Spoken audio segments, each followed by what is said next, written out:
এর আগে আপনাদেরকে দেখিয়েছিলাম এই গাছটায় কিরকম মুকুল আসছিল। কেমন মুকুল আসছিল আম গাছটায়। অনেক মুকুল আসছিল, দেখেন অনেক আম ধরছে। এর ভিতরে ঝড় বৃষ্টি শিলায় আরো অনেক আম পড়ে গেছে। তারপরেও দেখেন প্রচুর পরিমাণ আম আছে আল্লাহর রহমতে। তো এই যে গাছ ডালে যে আম ধরেছে, দেখেন আমের একটা বিশেষত্ব, এটা ঝুপাই ঝুপাই ধরে। আর আমগুলো দেখতে ছোট হলেও অনেক মিষ্টি, আর খেতে খুব মজা। ওর কাঁচা টক, আম সবসময় কাঁচা টকই হয়। এই যে দেখেন কি পরিমাণ আম ধরছে। দেখেন আল্লাহর রহমত, এটা পুরোই আল্লাহর রহমত। দেখেন কি পরিমাণ আম ধরেছে।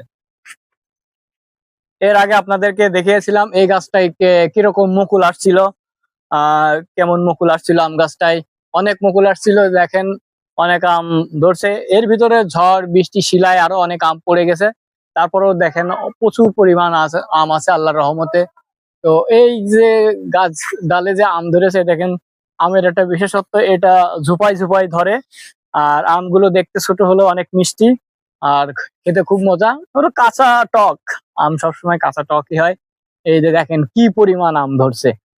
দেখেন আল্লাহর রহমত, এটা পুরোই আল্লাহর রহমত। দেখেন কি পরিমাণ আম ধরেছে।